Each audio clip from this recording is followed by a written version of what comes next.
Hi everyone, it's Rachel back with the Shades of Orange. Today I want to talk about some recent reads, going over the thrillers and horror books that I've read in the last little while. I am currently filming this as my son is sleeping, so let's get into the books before he wakes up. First, let's talk thrillers, and I read The Silent Child by Sarah Denzil. This is about a young mother whose 6-year-old son goes missing. They look for him everywhere and eventually find his coat floating in the river and of course then believe that he has drowned. Fast forward 10 years, the woman is now trying to rebuild her life. She has gotten married, she is pregnant, and is trying to get over that grief. However, her son, now 16, shows up, and the story is basically trying to figure out where he was all this time. It becomes quickly apparent that he was kidnapped and held against his will. But he is silent, hence the title of this book, and does not speak, so he is not able to identify who was holding him capture. And that's where the kind of thriller suspense comes in, is you're trying to figure out who did it. And I was so gripped into this story. I've said time and time again that I've kind of gotten over thrillers and I'm kind of struggling to find ones that I enjoy, but this one just sucked me in. I don't think the writing is particularly amazing, and I did completely guess the ending, but regardless, it's one that was just fun to go along with for the ride. So I would recommend this one to anyone who just enjoys a good thriller, a good suspense story, regardless of the fact that you will probably guess the ending. If you do read a lot of thrillers, I found the twists very obvious, but regardless, it was a lot of fun. So if you don't need to be surprised by your thrillers, I would highly recommend it. I just flew through it, which was just a delight. Now let's talk horror, and I read a book called The Quiet Type by Prescott. I believe this is getting re-released under the title The Killing Girl, but I read this as an audio and I picked it up because the premise sounded right up my alley, and I'm also trying to read more horror by female authors. So this story follows a young woman who is a sociopath, and she becomes involved with a man who goes to school and becomes a mortician. They get married, and it's about their life together, and specifically how she uses his position in order to fulfill her killing fantasies and to go about killing not only people but also animals. I do need to put huge trigger warnings for harm to animals. I know a lot of people can read harm to people, harm to children, all that fun stuff, but as soon as you have harm to animals, I know a lot of people are sensitive to that, so I did want to mention it here. I picked this up because that premise sounded amazing. Unfortunately, the execution was kind of lackluster.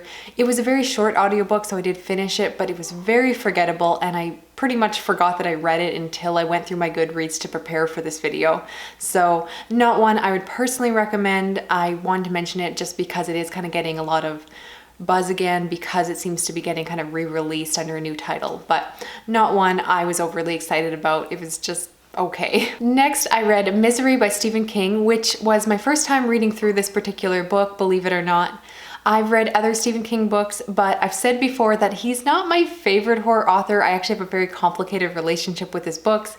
I just find them okay. I haven't really loved anything I've read by him up until now, but I can say that I really did enjoy Misery, which has been recommended to me so many times. If you're not familiar with the plot, this follows an author who gets into a car crash and is nursed back to health by a woman who says that she is his #1 fan.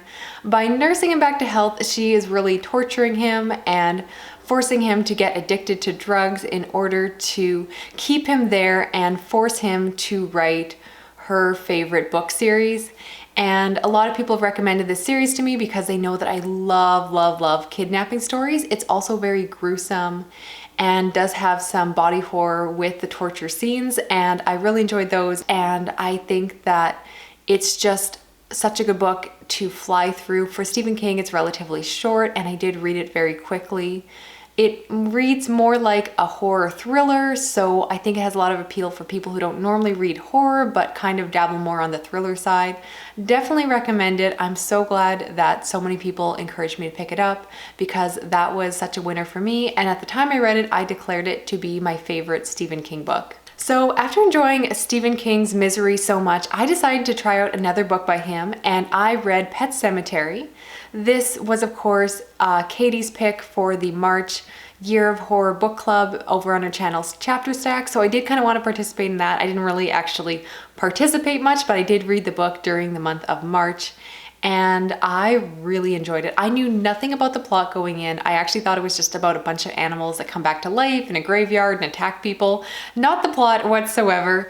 Instead, it's about a family that moved to a rural community in Maine, and it's about a father named Lewis and his family.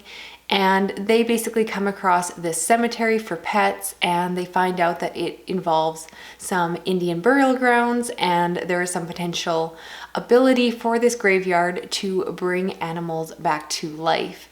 And after tragedy strikes, the story gets more complicated. I think a lot of people actually do know more of the premise, but I kind of want to leave it there. And let me just say that I was sucked into the story. I read it as an audiobook, which is narrated by Michael C. Hall, which is the guy who plays Dexter on TV. And he did a fantastic job. I was so gripped into the story. I just found myself wanting to read more and more chapters. I do need to say huge trigger warnings for parents. This is a very difficult book to read if you do have young children. Of course, I read this while my son was in the NICU and afterwards when he just got out.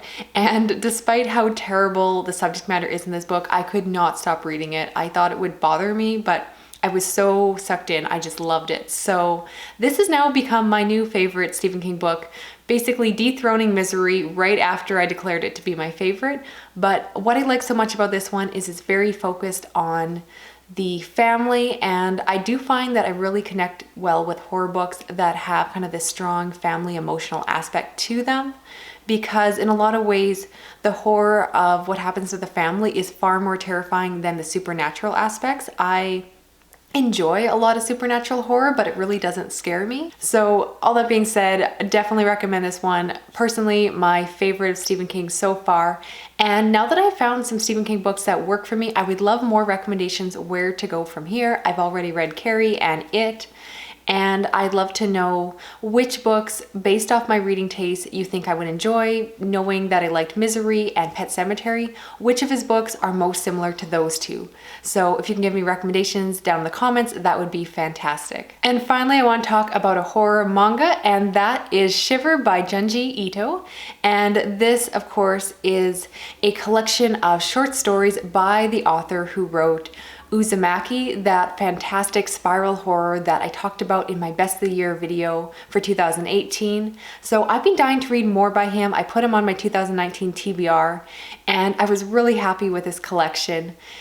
Each of the stories is quite different. I don't really want to give little synopsis for each story, but just know that if you enjoy his dark and creepy artwork, it is so fantastic in this one. He just has the ability to come up with really bizarre concepts and really weird and bizarre images and kind of blend them together. I'd say that the imagery was actually stronger than the stories themselves, but I definitely thought some of them were creepy, and particularly there were some stories that had a lot of gross out horror, and I really enjoyed those aspects. It's definitely the kind of horror manga that I enjoy, so I will absolutely be reading more by him. I'm thinking of reading Tomi next, and I'd love to know recommendations, what other books by him you'd recommend, because I basically want to read his whole collection at this point. He has a lot of favorite potential for me, so I will be reporting back when I read more of his work. So that's it for this video. As always, give me your thoughts below on the books I talked about. Are you planning on reading them? Have you read them already? Do you